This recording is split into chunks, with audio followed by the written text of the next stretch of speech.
दोस्तों, आज इस वीडियो में हम बात करेंगे पैरोल और फरलो में क्या अंतर है। पैरोल और फरलो कैसे मिलती है, यानी कि पैरोल की जो एप्लीकेशन है वो कैसे लगाई जाती है, उसमें कौन कौन से रीजन लिखे जाते हैं, तब जाके वो पैरोल मिलती है। पैरोल में जो दिन जेल से बाहर बिताए जाते हैं, क्या वो सजा से काटे जाते हैं या फिर नहीं काटे जाते। इसी तरीके से फरलो फरलो के बारे में भी इस वीडियो में बात करेंगे। तो दोस्तों शुरू करते हैं।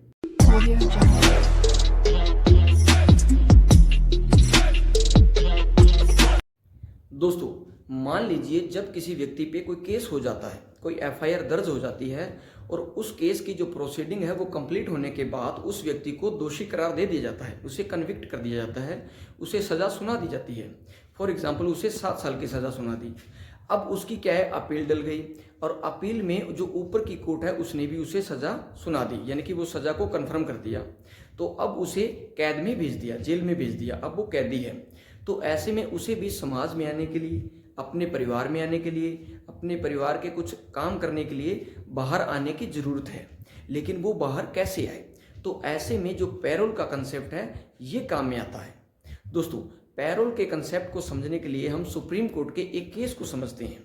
दोस्तों, पूनम लता बनाम एमएल बधवन 1987 का सुप्रीम कोर्ट का एक केस है, जिसके अनुसार पैरोल जो है वो एक ऐतिहासिक रूप से अगर देखा जाए तो वो फौजी कानून है।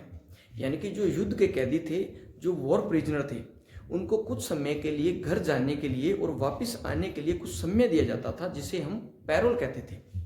यानी कि ये जो कंसेप्ट था उस समय काफ़ी चर्चा में आया था और आज फिर से ये कंसेप्ट काफ़ी चर्चा में है, क्योंकि जो लोग कैदी हैं, जेल में सज़ा काट रहे हैं, उनके भी घर पे बहुत से काम होते हैं, उनकी भी लाइफ है, उनके परिवार है, बच्चे हैं, खेती है, बहुत से रीज़न होते हैं। उसके लिए उनको बाहर जाना होता है, तो वो बाहर कैसे जाएं। तो दोस्तों, वो क्या है कि पैरोल की एप्लीकेशन फाइल करते हैं। तो उस एप्लीकेशन में उस कैदी को वैलिड रीज़न लिखने होते हैं कि इन रीजनों की वजह से उसे पैरोल दी जाए। और वो रीज़न कौन कौन से हो सकते हैं। उस कैदी के बच्चों की शादी हो सकती है, उसके बेटे या बेटी की शादी हो सकती है, जिसमें उसका जाना जरूरी है क्योंकि परिवार में और कोई नहीं है, वही है शादी करने वाला, देख रेख करने वाला।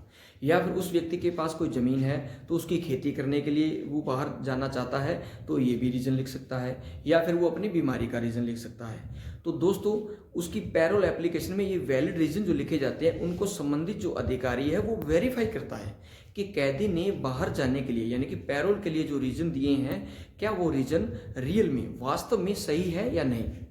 वो संबंधित अधिकारी अगर उन रीजन्स को वेरीफाई कर लेता है और उसे लगता है कि कैदी सही कह रहा है, तो उसकी पैरोल की एप्लीकेशन को मंजूर कर लिया जाता है और उसे मान लीजिए 15 दिन की पैरोल देती।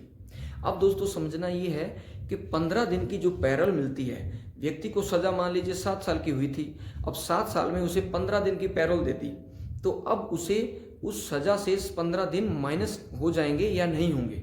तो दोस्तों, इसका आंसर है नो।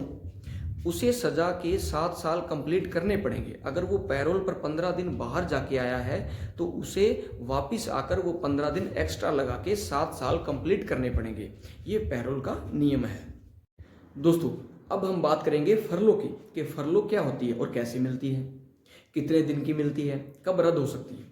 तो दोस्तों, जब कोई कैदी कंटिन्यू यानी कि लंबे समय तक जेल में रहता है तो उसका मानसिक संतुलन जो है वो खराब हो सकता है, बिगड़ सकता है। तो उसके जो मानसिक संतुलन है उसको बनाए रखने के लिए, उसका जो टच है वो समाज में बनाए रखने के लिए, उसका संपर्क है जो परिवार में बनाए रखने के लिए उसे फरलो दी जाती है।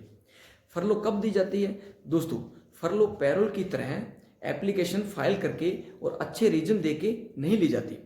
फरलो जब कोई कैदी कंटिन्यू अपनी सज़ा, जैसे 7 साल की सज़ा हुई थी और उस सज़ा में से कंटिन्यू 3 साल जेल में बिता लेता है, काट लेता है, तो वह फरलो पर बाहर आ सकता है। यानी कि कंटिन्यू 3 साल अंदर बिताना और अपने गुड आचरण की वजह से उसे फरलो मिल सकती है। फर्स्ट टाइम जो फरलो मिलती है, कंटिन्यू 3 साल सजा काटने के बाद 3 हफ्ते की फरलो उसे मिलती है। उसके बचे सालों में उसे 2-2 हफ्ते की फरलो मिल सकती है। दोस्तों, फरलो का पैरोल की तरह एक कंसेप्ट जो है वो अलग है। यानी कि पैरोल पे जब कैदी बाहर आके जो दिन काटता है वो उसकी अंदर जाके उसे सजा में कंप्लीट करनी पड़ती है। लेकिन फरलो में ऐसा नहीं होता।